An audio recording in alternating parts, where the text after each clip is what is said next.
I always thought that if something went wrong in a relationship, there'd be shouting, a fight, maybe doors slamming or angry accusations tossed like grenades. But the moment everything changed for me, she didn't raise her voice. She didn't yell. She just handed me a skirt and locked the door behind me. My name's Tom. I'm 48, work in property inspections, and I've been with Sandra for 15 years. We're not married, never felt the need to sign anything official, but what we had always felt solid. Quiet, but solid. We weren't the fiery type. We didn't argue, didn't fall apart, and make up. We were just steady, like a lukewarm cup of coffee that you keep sipping out of habit. I thought that was a good thing. Until it wasn't. I'd been laid off 6 weeks before that day. The firm said they were downsizing. I told Sandra that night over dinner. She blinked, nodded, and asked if I wanted more potatoes. That was it. She didn't seem mad, but something shifted in her. Quietly. In the way she looked at me. In the way she stopped asking about my day.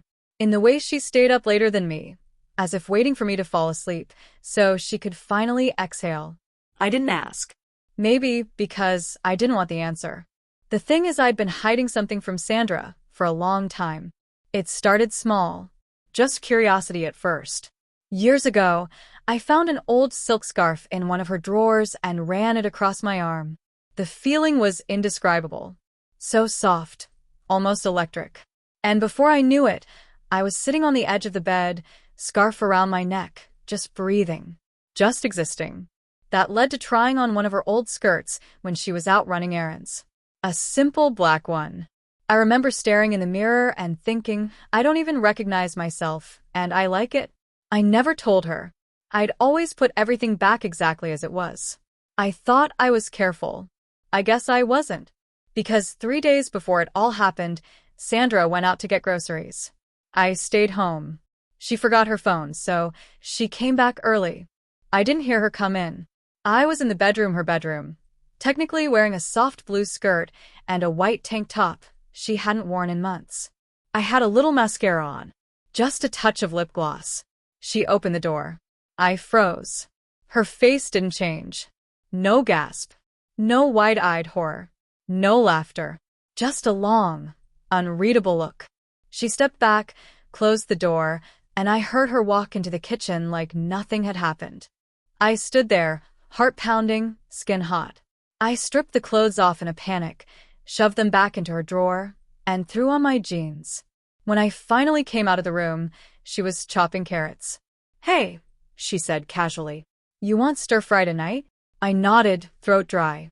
We didn't talk about it. Not that day. Not the next. And then came the third day. She asked me to come upstairs. Said she wanted to show me something. I followed her without thinking. We went into her room. The same room where she'd caught me. There was something folded neatly on the bed.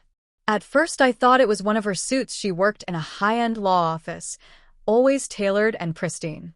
But when I looked closer, I saw it was a skirt. Long, soft, forest green. She picked it up, held it out. No words, no expression, just offering it. I stared at her.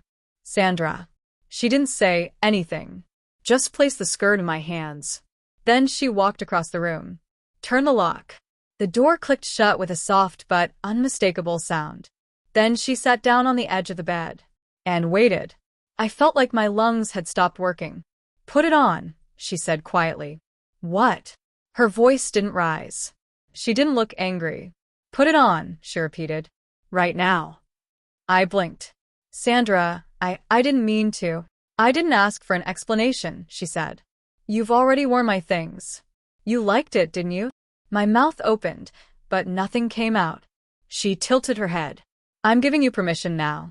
Isn't that what you wanted? The skirt trembled in my hands. I wanted to drop it. I wanted to run. But I didn't. Something in her tone, it wasn't mocking. It wasn't cruel. It was something deeper. Something I couldn't place. I turned around, hesitated, then slipped off my jeans. My hands shook as I stepped into the skirt. It was soft. Silky. It hugged my waist gently. Sandra stood up and walked around me once, like she was studying a sculpture. Or maybe something about to break. You're calmer now, she said softly. I swallowed hard. Sandra, what is this? She walked to the dresser, pulled out a simple gray cardigan, handed it to me. I didn't argue. I put it on. Then she stepped back and nodded. There, she said. That's better. My heart thudded in my chest. She moved to the window, pulled the curtain slightly, and said, almost to herself, You know what I realized, Tom? I didn't answer. She turned. I realized that yelling doesn't change people. Punishment doesn't fix lies. But sometimes you can teach someone by letting them live in what they tried to hide. Then she walked past me, reached for the door, unlocked it, opened it. But before leaving, she looked back. Dinner's at 7. Don't change. And she walked out. I stood there for a long time after she left. The room was quiet. Too quiet. I could hear the faint hum of the ceiling fan and the ticking of the hallway clock beyond the closed door. But all of that felt far away, like I was underwater. The skirt clung softly to my legs. The cardigan rested lightly on my shoulders. And yet, I felt heavy, weighted down by something I couldn't name. This wasn't what I wanted. Not like this. I wasn't some child who needed to be caught and corrected. I hadn't done it for attention or punishment. I didn't even understand why I did it sometimes. Only that when I looked in the mirror in moments like this, dressed, quiet, unjudged, something inside me softened. Like a knot had untied in my chest. But now she knew. And she didn't scream. She didn't accuse me of anything. She just told me to wear it. I looked down at the skirt. Part of me wanted to rip it off, toss it to the floor, throw on jeans, and storm downstairs. But another part of me, quieter, deeper, was still frozen in place. Dinner was in an hour. She said, don't change. I didn't. The dining table was set for 2, like always. Sandra was in a dark gray blouse and black slacks. Hair up. Neat. Precise. She served dinner without a word. Chicken, rice, green beans. I stood awkwardly in the kitchen doorway, unsure whether to walk in or explain or apologize. She glanced up. Come on, it's getting cold. I slowly walked in. The skirt swayed softly around my legs with every step. I pulled out my chair and sat, avoiding her eyes. We ate in silence for a few minutes. I couldn't taste anything. Then she finally spoke. Why did you hide it? The fork paused halfway to my mouth. I set it down. I didn't know how to tell you, I said quietly. I wasn't even sure what it meant. It's just something that started small. I didn't think you'd understand. She sipped her water. You're not the first man in the world who's been curious, she said. I've read about it. I'm not ignorant. I blinked. So, you're not angry? I didn't say that. The air went thick. I'm angry, she continued, that you lied to me, that you kept part of yourself hidden. For years, maybe. I don't even know when it started. A long time ago, I admitted. And yet you said nothing. Because I was scared. She looked up. I met her eyes. I was scared you'd see me differently, I said. Scared it would change how you touched me, how you looked at me, how you loved me. Sandra set down her knife and leaned back in her chair. It did change how I see you, she said. But not the way you think. I didn't breathe. Tom, she said slowly, I always thought you were quiet, reserved. I thought it was just your personality. But I see now you were hiding something. She stood, picked up her plate, and walked to the sink. And I want to know what else is hiding under that calm little shell of yours. That night, I couldn't sleep. I lay in bed, the skirt folded neatly on the nightstand beside me. Sandra had gone to bed hours ago. She hadn't touched me, not even a kiss on the cheek. Just a nod, a soft good night. My mind raced. What did she mean? What was she planning? The next morning, I found a folded pile of clothes on the couch. A light pink blouse. A pair of beige leggings. A note. Wear this and vacuum the upstairs hallway. No signature. No smiley face. No threat. Just direction. I stood there holding the note in one hand and the blouse in the other, heart thudding like a distant drumbeat. And once again, I didn't resist. I dressed. I vacuumed. Sandra passed me once on the stairs, her eyes scanning me from head to toe. But she didn't say a word. By the end of that week, it had become routine. Every morning, she left something for me to wear. Never extreme. Always just a little softer. A little more precise. Blouses. Slacks with pleats. A headband once. She never asked how it felt. She never said if she liked it. She just watched. And I kept doing it. Because something about her gaze made me feel like I was being seen for the first time. One morning, I woke up to find a box on the kitchen table. Wrapped. Tied with a thin white ribbon. No note. I stared at it for a minute, hands cold. I untied the ribbon slowly. Inside, a pair of black flats. And beneath them was a pair of nude tights. My throat tightened. I hadn't worn shoes like that since never. I picked them up carefully. They were new. Clean. Soft leather. Size 11, my size. She knew. That night I asked her, "Sandra, what is this?" She looked up from her book. "What's what?" "All of this," I said. "The outfits. The notes. The silence." She closed the book gently. "You hid something from me for years," she said. "Now I'm watching." "Watching what?" "Watching who you become when you're not pretending." My chest tightened. "I'm not trying to become anything," I said. "It's just comfort. I don't even know what it means."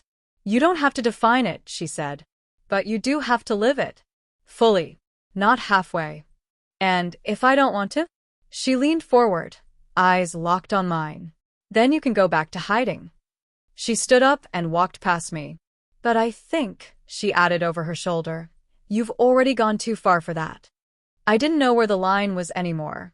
Somewhere between the first skirt and those black flats, I'd stopped feeling like I was pretending. That scared me more than anything. Because if I wasn't pretending, then who was I? And what was Sandra trying to make me become? It was the next Monday morning, when things shifted again. I came downstairs to find her at the table with coffee and a legal pad. She gestured for me to sit. There was no clothing laid out for me today. Just the silence. "Tom," she said, "we need to have a grown-up conversation." I nodded cautiously. "I'm going to start setting expectations," she continued. "You're not working right now. That's fine. But if you're home, then I expect you to take care of the house." "Of course," I said quickly. "I've been." She raised one finger. Not to silence me, but to pause me. "And I expect you to continue dressing the way you have been." I swallowed. She kept going. Calm. Rational. Like reading a grocery list. "You seem more focused when you're dressed that way. More calm. You even walk differently. So we're going to lean into that. I'm not punishing you. I'm guiding you." I tried to speak, but she held up that same finger again. "I don't want you in my old clothes anymore. They weren't meant for you. We're going shopping tomorrow. Proper sizing. Styles that fit you. You'll wear what I select at least to start. And I'll expect you to wear it all day." I just sat there. Frozen. "You can say no," she said softly. "But you won't." And she was right. I didn't. That next day, she drove us across town to a boutique I'd never noticed before. We didn't go to a mall. No chain stores. This was a place with soft music, pale walls, and the kind of lighting that makes you feel like you don't belong.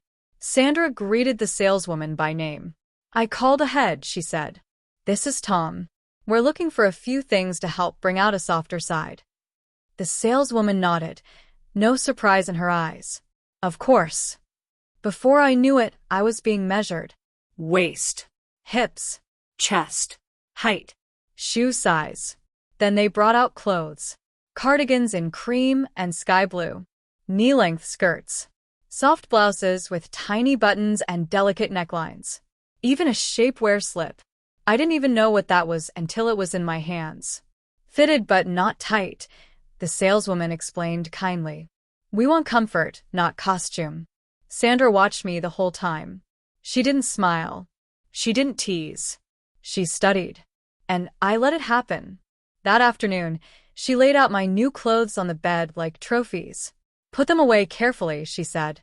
"Hang what needs to be hung. Fold the rest into the dresser."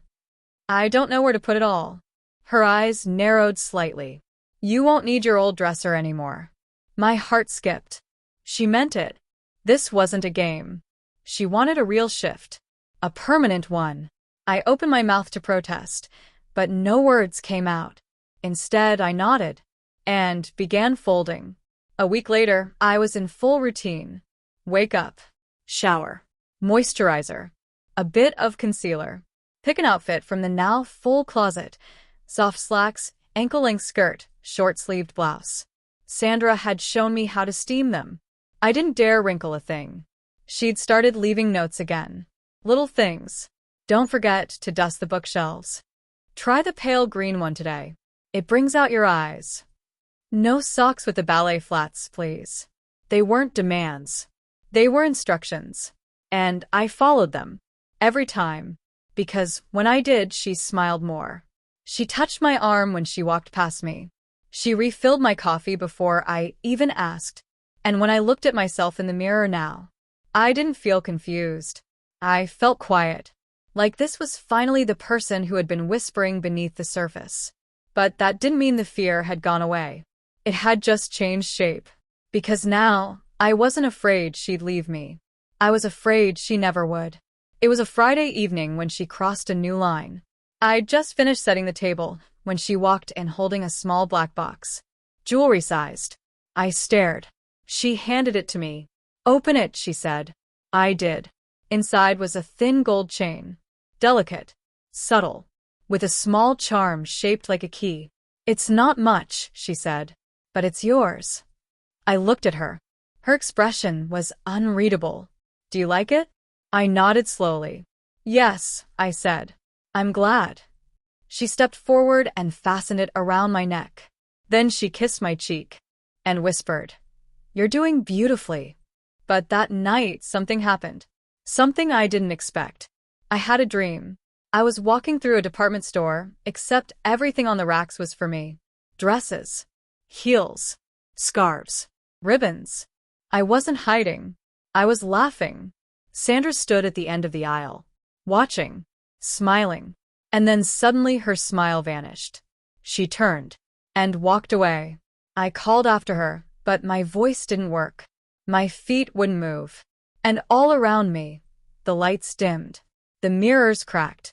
The music stopped. I woke up gasping. My hands flew to the necklace. Still there. Still locked. Still golden. Still mine. But the question echoed through me like thunder. Who am I becoming? And what happens when Sandra doesn't want to stop? The necklace never came off. Not even in the shower. It wasn't that Sandra told me not to. She didn't have to. I just couldn't. That little gold key had become a part of me, somehow. Every time I reached up and felt it resting on my collarbone, it reminded me, this is who you are now. Or at least who she sees. But the more I settled into the routine, the more I started to feel the cracks. I'd be brushing my hair in the mirror because yes, Sandra had insisted I grow it out, and I'd suddenly wonder, when did I last wear jeans? Would I even look right in them anymore? I couldn't remember. That scared me more than anything. Sandra's instructions became subtler, but firmer. Less about clothes, more about behavior. Answer more softly when we're in public. Let me speak first when someone knocks. Try not to take up space, walk with a bit more grace. One night we were watching a show on the couch. She reached over and adjusted my posture. Sit like that, she said. More elegant. I obeyed. I always did. But that night, after she went to bed, I stayed up and stared at the living room mirror. The woman reflected back at me because yes, she looked like a woman now was still me. But thinner. Quieter. I touched the key again. It felt heavier than before. 3 days later, we went to a dinner party at one of her colleagues' homes. I didn't want to go. I hadn't gone anywhere in months, at least not dressed like this. But Sandra insisted. You'll wear the cream skirt and the new blouse, she said. I've already RSVP'd for us both. I stood frozen in the bedroom. Sandra, I don't think I'm ready for that. She didn't argue. She didn't push. She just gave me a long, slow look and said, Then what have you been preparing for all this time? That was all it took.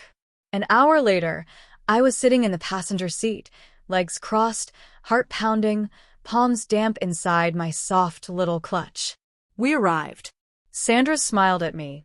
Remember, calm, confident, quiet. I nodded. And elegant. She touched my cheek. Exactly. The evening passed in a strange blur. There were no gasps. No pointing. No one called me out. In fact, no one seemed to know. They just accepted me as Sandra's quiet, well-dressed partner. Her Tommy, she called me just once, in a laugh, and only when someone misheard my name. But I felt it. A new name. And I didn't correct it. On the way home, Sandra drove in silence for a while. Then she spoke. You were perfect. I looked out the window. I don't know who I was tonight, I whispered. You were you, she said. You were who you are when you stop hiding. But I'm not sure I know where the act ends anymore. She glanced at me. That's because it was never an act. The next morning, the house felt different. Like some invisible thread had pulled tight. There was a pink envelope on my pillow. Inside, a card. And one sentence. A key only fits one kind of lock. I stared at it for a long time. Sandra didn't say a word about it at breakfast, but her eyes stayed on the key around my neck. By the end of the week, the house had shifted again. Subtly. My old clothes? Gone. Disappeared. Not even a sock remained. Sandra said she donated what wasn't being used. The old razor?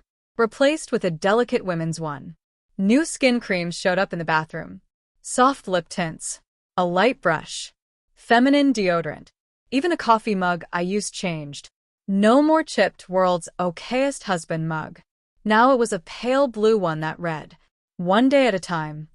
But the biggest shift came when I answered the door one morning. It was a delivery woman. Package in hand. She looked at me, really looked, and smiled. "Good morning, miss. I just need a quick signature." My hand shook as I signed. She didn't flinch, didn't blink, just smiled, and said, "Enjoy your day." Miss. She called me miss. I closed the door and stood in the foyer, heart thudding. Sandra came down the stairs just then. She called me. "I heard," she said. Her expression was calm, almost proud. "You should get used to that." That night, I sat at the vanity, yes, we had one now, in the corner of the bedroom and stared at my reflection.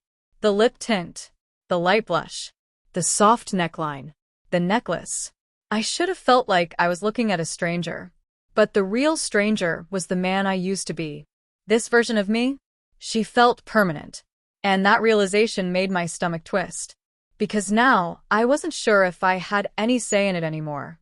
Not because of Sandra, but because I didn't want to let go of this. I didn't want to take off the key. Not ever. It was just after breakfast when Sandra tested me. Not directly. Not with words. But with silence. She didn't leave a note that morning. No outfit on the bed. No chore list by the coffee pot. Just nothing. I stood in our bedroom, staring at the closet. Half of it, maybe more now, was full of the clothes she had helped me select. Soft skirts. Slacks in light neutrals. Blouses that draped rather than clung. A few dresses I hadn't dared wear yet. And then there was the other half. Mostly empty. My old self. Erased one hanger at a time. I stood there, heart racing. What does she want me to wear today? There was no instruction. No hint. And that, I realized, was the test. I had to choose.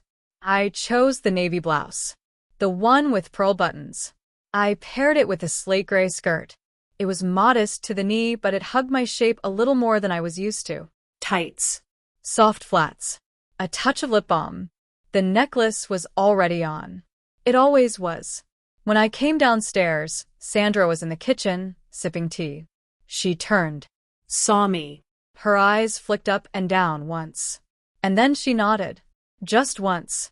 That was all. But it meant everything. Later that afternoon, she left for a client meeting. Said she'd be back by 5. Left no notes. I cleaned the house anyway. Swept. Dusted. Polished. Even refolded the towels in the guest bathroom the way she preferred, rounded edges facing out, 1 inch from the shelf lip. When I finished, I sat on the edge of the bed. It was only 3:40. I looked at the mirror. I looked complete. But, for the first time, I also looked prepared. Like I wasn't waiting anymore for Sandra to define me. I was living it. I didn't know whether to be proud or terrified. Maybe both. At 4:55, the front door opened. Sandra stepped inside. Her coat was draped over her arm, her heels clicking softly across the tile. She looked at me from the hall. Her face froze, then softened. "You ironed the curtains," she said, almost surprised. I nodded. "You didn't have to." "I wanted to," I said quietly. She walked over and touched my cheek. "You're becoming something I didn't expect." I swallowed. "Is that a good thing?" She studied me, then leaned in and whispered, "It's perfect." That weekend, she invited her sister over. Karen. We hadn't seen her in months. Sandra didn't warn me in advance. She simply came into the room as I was folding laundry and said, "Karen's coming by this evening. I want you dressed." "Dressed how?" Her eyes glimmered. "As you are." I froze. "Sandra, she doesn't know." She will. I stared at her. "You're not asking," I said. "You're telling." Sandra smiled faintly. "You're starting to understand."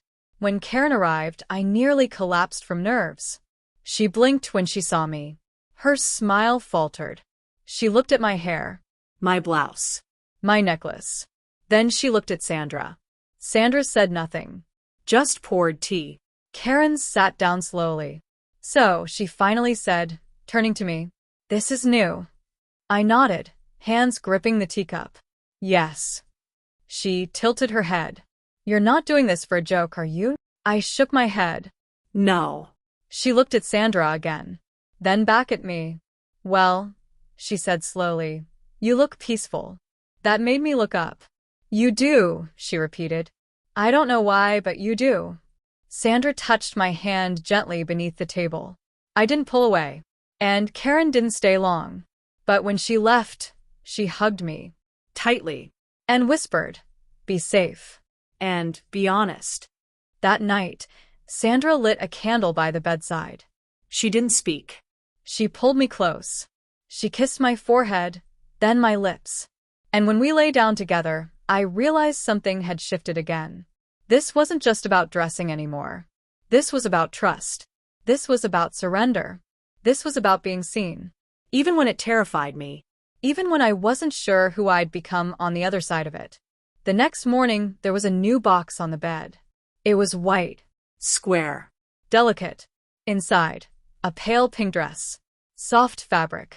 Sleeveless. Modest neckline. And beside it a pair of small, gleaming earrings. I stared at them. "I don't have pierced ears," I said. Sandra smiled. "You will." The earrings sat on the nightstand for 2 days. I'd open the box, look at them, close it again. Sandra didn't press. She didn't bring them up once. But I knew what she was waiting for. She wanted it to be my decision. And that made it harder. Because now, I had to ask myself if I wanted it too. Not because she said so, but because I'd already crossed so many lines, I couldn't tell if there were any left. It was the third morning when I finally said the words. "I think I'm ready." Sandra looked up from her coffee. "For what?" I didn't need to clarify. She already knew. She gave me a quiet smile. "I'll book the appointment." The salon was quiet. Polished floors, soft jazz playing, and a receptionist who didn't blink when Sandra told her what I was there for. I sat in the chair. The technician was kind, gentle. She asked me if I was nervous. I told her yes. She said that meant I was brave. 2 quick stings. A little burn. Cool antiseptic. And then, I had earrings. Real ones. Not clips. Not costume jewelry. Just 2 small, real pieces of who I was becoming. I stared at them in the mirror for a long time. Sandra stood behind me. Her hand rested on my shoulder. "I'm proud of you," she said softly. And I believed her. That night I cried. Not because it hurt, but because I realized I hadn't felt this seen in years. Not as Tom. Not as the quiet man in cargo pants and old polos who fixed broken window latches and filed inspection reports, but as her. The version of me who could exhale. The version who could stand straighter, speak softer, and not feel like a fraud. I didn't even know her name yet, but she was real, and she was taking up more space every day. Over the next 2 weeks, Sandra pushed me in small but undeniable ways.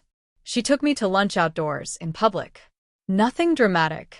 Just 2 women on a patio, sharing pasta and stories. When the waiter smiled at us and called us ladies, I didn't correct him. Sandra squeezed my knee under the table. "You're blending," she whispered. "Perfectly." I blushed. But inside, I glowed. Then came the invitations. 2 of them. One was for a weekend book club hosted by one of Sandra's colleagues. The other was a formal dinner at her law firm's annual awards gala. I stared at the RSVP card.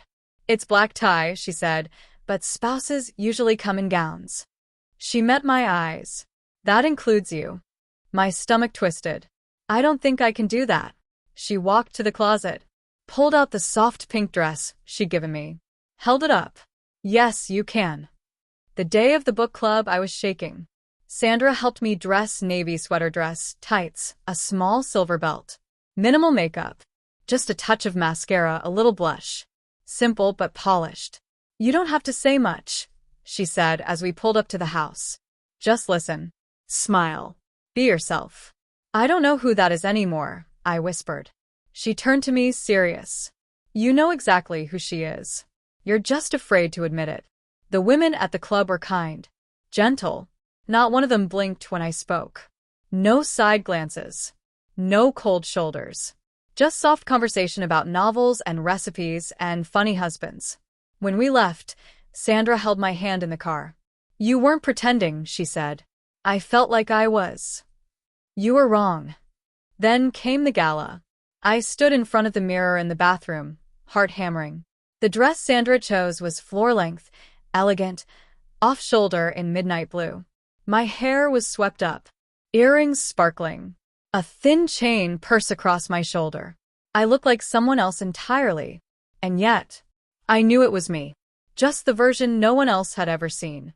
When I walked downstairs, Sandra stared. "You're stunning," she whispered. I blushed so hard it hurt. She kissed my cheek. "Let them see you." The night was terrifying and electric.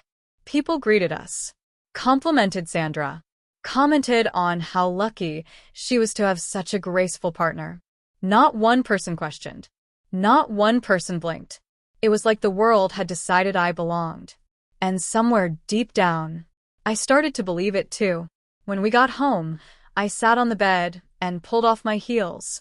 Sandra knelt in front of me and took my hands. "You made it through." I didn't think I could. "But you did." I nodded. Then she reached up and touched the necklace. The little gold key. "It's not just mine anymore," she said. "It's ours." I leaned into her hand, and for the first time, whispered, "Thank you for not yelling." She smiled. "I didn't need to."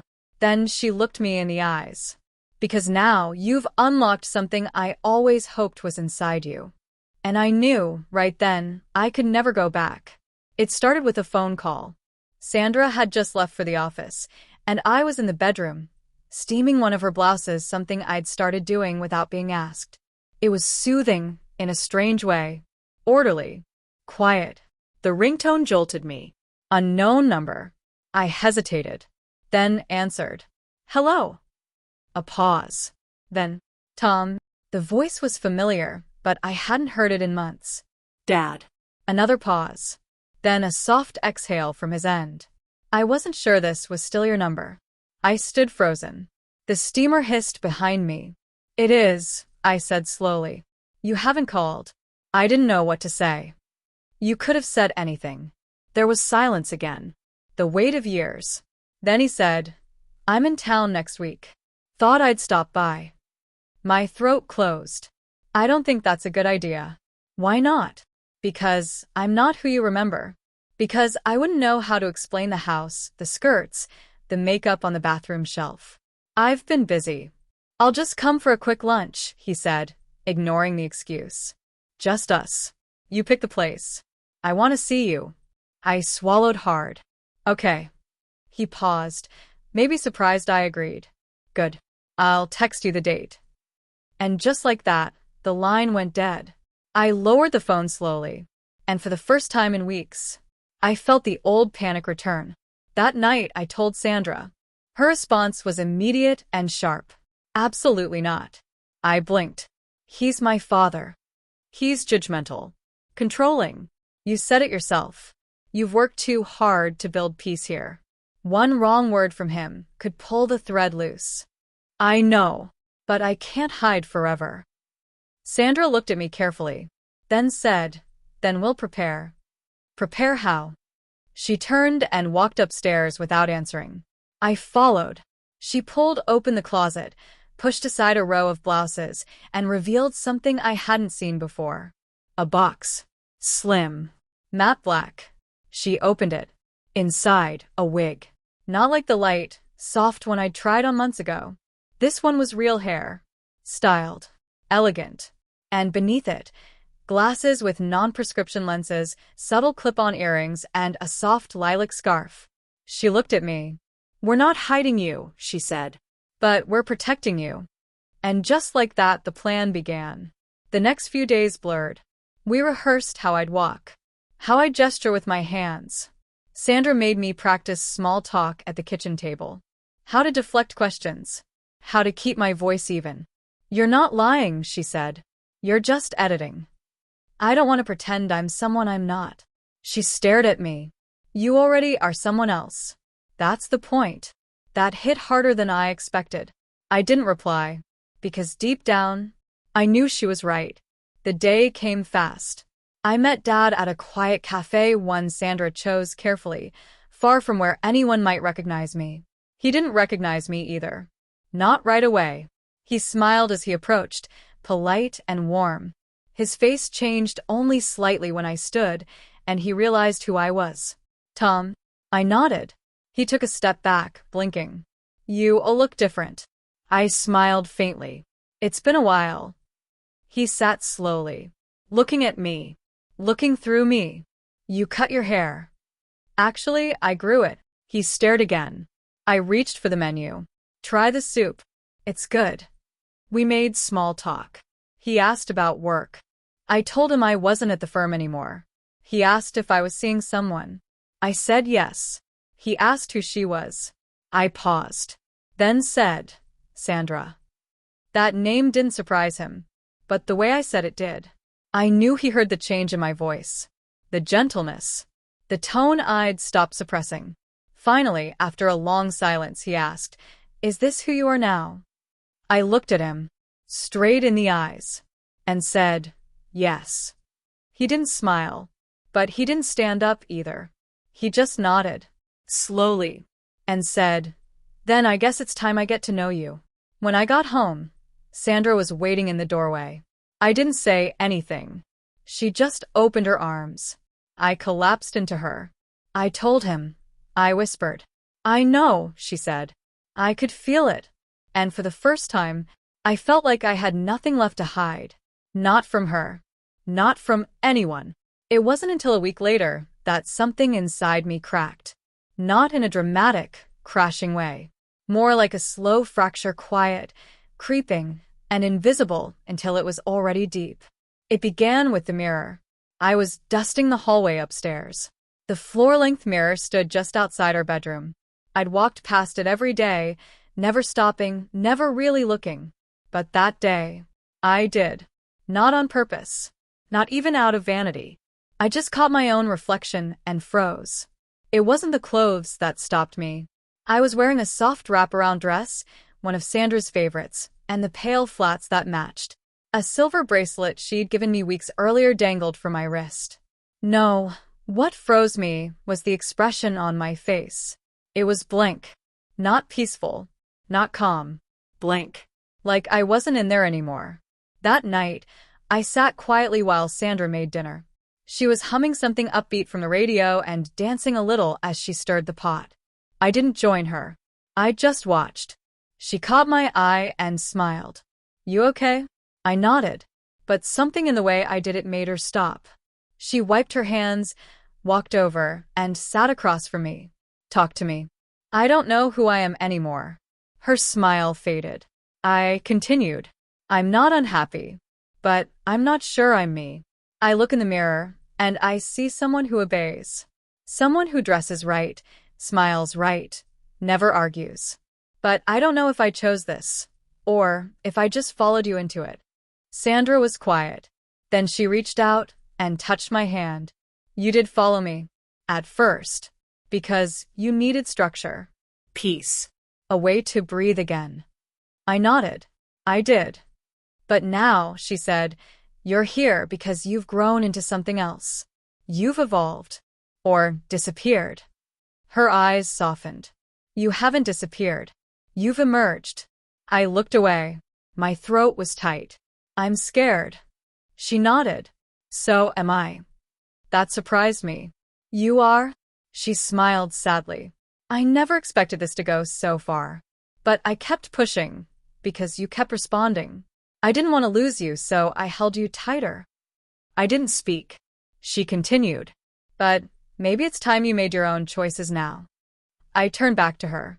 And for the first time in a long time, I felt the weight shift. The next morning, I woke up before Sandra. I showered. Got dressed. Not in anything she picked. Not in anything overly feminine either. Just a soft shirt. Slacks that fit. Comfortable shoes. Still me. But quieter. Simpler. When Sandra came downstairs, she paused. Looked at me. And smiled. You look good. I feel good. She nodded. Then reached into her pocket and held something out. The necklace. The key. I stared at it. I want you to decide, she said. Do you still want this? I didn't answer right away. I closed my fingers around it, felt the weight, the warmth, then looked up at her. Yes, I said, but this time on my terms. She stepped forward and clasped it around my neck, then whispered, that's all I ever wanted. Over the next few days, things shifted. Not drastically, but meaningfully. I picked my own outfits. Some days soft, some days strong. I started cooking dinner sometimes. I picked the shows we watched. And Sandra let me. She didn't test me. She didn't correct me. She trusted me. And with every small act, I felt the balance return. Not backward, but forward. Not toward the man I used to be, but toward the person I was becoming. Then came the second knock. This time, it wasn't Sandra's sister or my father. It was her boss, Mr. Callahan. I opened the door dressed in a pale blue blouse and tan slacks, barefoot on the carpet. His eyes flicked down, then back up. Is Sandra in? I stammered slightly. And no, she's just stepped out. Can I take a message? He hesitated, then handed me a folder. Tell her it's urgent. And tell her you handled yourself well. Before I could ask what he meant, he turned and walked away. When Sandra returned and I told her what happened, her face paled. He came here? Why? She shook her head. No reason. But I could tell. She was hiding something. Something big. And that night, she didn't sleep well. 2 days later, I found the folder, tucked in her office drawer. I didn't mean to pry. But I opened it. Inside, reports, transcripts, notes, all about me. Private sessions, observations, my old therapist's name, Sandra's handwriting in the margins. Patient is progressing with gentle behavioral structure. Responds to routine and gentle assertion of roles.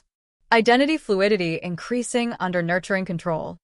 I dropped the papers, backed away. This wasn't just about me healing. This had been planned, tracked, measured. Sandra had been managing me, guiding me, yes, but also shaping me. Not just a partner. An experiment. I felt the key on my neck. It burned. I didn't confront her right away. Not because I didn't want to, but because I didn't know what to say. How do you tell the person who gave you structure, softness, peace, that you suddenly feel like a case file? For 2 days, I went through the motions. I made the bed. I wore the clothes she liked. I smiled when she poured the tea. But it was different now.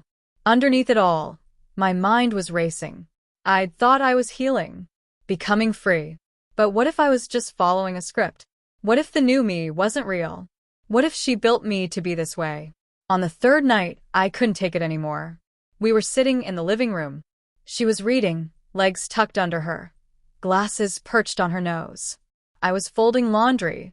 I stood up suddenly. Her eyes lifted. Something wrong? I held the folder in my hands, the one I'd placed on the coffee table, face down. She saw it. Her mouth tightened. "You read it," she said. I nodded. Her eyes closed for a second. Then she looked up. "I didn't want you to find it like that.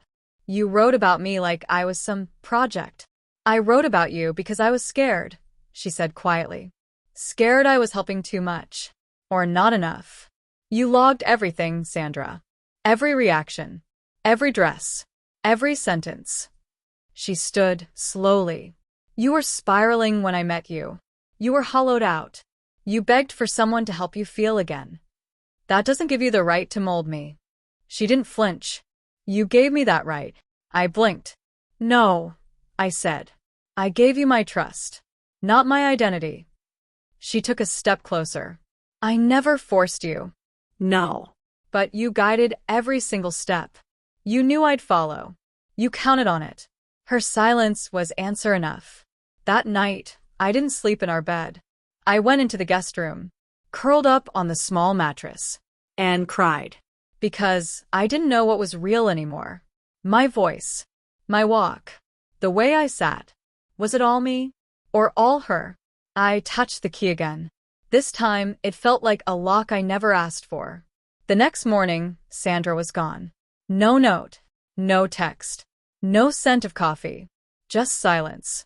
And for the first time in months, I was alone in the house. Utterly alone. I didn't get dressed. I didn't clean. I didn't cook. I just sat on the floor, surrounded by the pieces of myself, unsure which one still belonged to me. The hours crawled by. Around noon, I stood in front of the mirror. Hair undone. Face bare. No jewelry. The person looking back at me was someone in between. Not Tom. Not entirely her. Someone else. Someone uncertain. And in that moment, I asked the question I'd been avoiding. Do I want this? Not do I love Sandra, because I did. Not am I afraid, because I was. But do I want this life? This identity? I didn't answer out loud. I just stared at the reflection. Until I finally whispered, yes. Sandra came back that night. She didn't say anything when she walked in. Just set her bag down. Took off her shoes. Walked slowly into the guest room where I sat. She looked tired. Eyes rimmed with red. "I want to see my therapist," she said. I looked up. She helped me realize something. I don't need to manage you anymore. I was so afraid of losing the calm we built that I started turning you into something I could control. She sat beside me. You were never a project, love. You were a gift. I wiped my eyes. You hurt me. I know. We sat in silence for a while. Then she reached into her pocket, pulled out the key necklace, held it between us. I don't want to hold the key anymore. I want you to decide if you wear it, or throw it away. I looked at it, then at her, and finally, I took it from her fingers. But instead of putting it on, I set it on the dresser, and said, let's find out who I am without any keys. The next few days were strange. Not bad. Just quiet. The dynamic had shifted. Sandra didn't hover anymore. She didn't leave clothing out or instruct me about my posture or presentation. She didn't even mention the key, still lying untouched on the dresser. And I didn't rush to fill the silence either. I woke up, got dressed. Sometimes in the dresses I used to cherish. Sometimes in soft joggers and a hoodie. I didn't look in the mirror for approval. I just moved through the day. And with each one, I felt more real. Like I wasn't performing anymore. I was just being. Then one afternoon I got a message. From an old friend. Jake. We hadn't talked in almost a year. Just one line. Hey, I'm in town. Want to grab coffee? My hands shook. He didn't know. At least, I didn't think he did. He knew Sandra. He knew we'd moved. But beyond that, He knew the version of me from before. The quiet guy who kept his shirts tucked and never opened up. Now, I wasn't even sure what he'd see if I showed up. Sandra found me sitting on the edge of the bed, phone in hand. She glanced down at the message, then at me. Do you want to go? I nodded. But I don't know what to wear. She smiled faintly. You don't have to know. Just pick what feels honest. I chose a soft gray cardigan, simple black pants, flats, and a thin necklace, not the key. Minimal makeup. Just enough to feel comfortable. When I arrived at the cafe, Jake was already there, sipping something with foam on top. He looked up and blinked, then smiled. You changed your hair, he said. I laughed. Among other things. He didn't flinch. He didn't ask awkward questions. He just gestured to the seat across from him. And as I sat down, I realized something beautiful. I wasn't afraid anymore. I didn't need to explain myself. I could just exist. And that was enough. We talked for nearly an hour. Nothing heavy. Nothing probing. Just two people reconnecting. He complimented the necklace. Asked if I was happy. I said I was getting there. Before we parted, he stood and hugged me. You seem lighter, he said. I am. Keep going, then. I nodded. And as he walked away, I felt something deep inside settle. Like a puzzle piece had finally clicked into place. That night, Sandra cooked dinner. We sat on the couch afterward, sipping tea. She looked over at me and said softly, You're different. Better or worse? Freer. I smiled. And in a quiet moment I whispered, I think I know who I am now. She tilted her head. Who? I'm not Tom anymore. Not really. Then who are you? I paused. And then said the name I hadn't dared say out loud yet. Emily. Sandra reached over and touched my face gently. It suits you. Tears welled in my eyes. Do you still love me? She didn't answer right away. Instead, she leaned in and kissed me softly, but with the same warmth I remembered from the beginning. I love you, she whispered. Not the name, not the look. You. I closed my eyes, held her tight, and for the first time in my life, I didn't feel like I was wearing a costume. I felt like I was home. The next morning, the necklace was gone. The key wasn't on the dresser. I thought maybe Sandra had taken it. But when I walked into the kitchen, I saw it sitting in the center of the table tied to a small card. The card read, For Emily, if you ever want it back, you'll know what it unlocks. There was no signature, just the gold glint of the chain, catching the morning light. I didn't put it on. I didn't throw it away. I just stared at it for a long, long time, because part of me wondered, had Sandra placed it there? Or had someone else? And why, after everything we'd been through, did I suddenly feel like the door hadn't finished closing, but opening, to something bigger, and maybe something I wasn't ready for yet? I didn't wear the key, but I kept it in my coat pocket. Every time I slid my hand in, I'd feel its shape, soft chain, cold metal, like it was waiting, like I was. Sandra didn't mention it again. She simply let me be. Some days I was Emily, moving through the house in skirts and calmness. Other days I was something unnamed, wrapped in fleece and quiet. But each version was me. I'd never known peace could look like this. Until the letter arrived. It came in a cream-colored envelope. No return address. Handwritten, not printed. That's what made it different. I opened it slowly. Inside, on textured paper, were just 2 lines. There's more to this than she told you. Come to the address below alone. Beneath the words was a street name. Nearby. In town. No signature. No explanation. My stomach twisted. Was this some cruel prank? Some stranger who'd found out about me? I tucked the letter away. Didn't mention it to Sandra. But I couldn't stop thinking about it. That night, I lay awake for hours, staring at the ceiling, feeling the key in my pocket like it was pulsing, calling. And just before dawn, I made my decision. The address led to an old townhouse 3 stories, ivy crawling along the brick. I stood outside for nearly 5 minutes. The key was in my pocket, the letter in my hand. I was wearing jeans. A blouse. Nothing dramatic. Just me. Whoever that was now. Finally, I knocked. The door opened almost immediately. And there she was. I didn't recognize her at first. She was older than Sandra. Stern. Hair pulled back. But there was something in her eyes. Recognition. You came, she said. Who are you? She stepped aside. I'm the woman who handed Sandra her first skirt. I froze.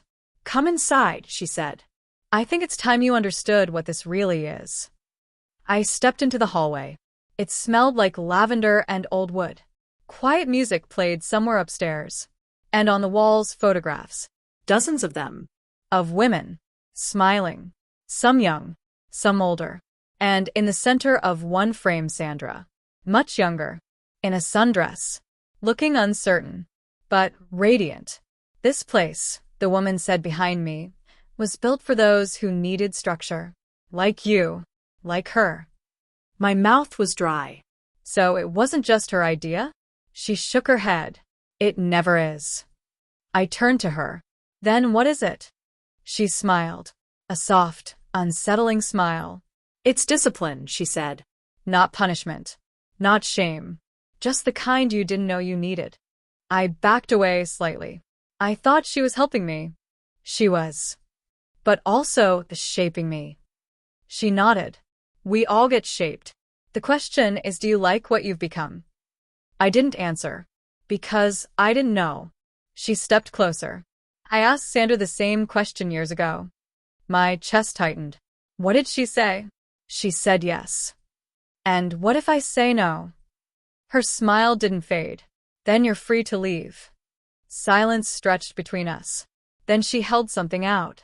Another envelope. Sealed. For when you're ready, she said. But once you open it, there's no turning back. I took it. Walked out without another word. The air outside felt colder now. Sharper. Like everything had shifted. And when I returned home, Sandra was waiting at the door. She didn't ask where I'd been. She just looked at the envelope. Then at me. I knew one day they'd contact you, she said. I stared. You knew? She nodded slowly. I didn't tell you, because I wanted your choice to be yours. But if you're standing here now. Her eyes flicked to the envelope in my hands. Then I guess it's already started. I opened my mouth to ask what that meant. But before I could speak, she turned away, walked into the house, and said, Come inside, Emily. There's a lot you still don't know.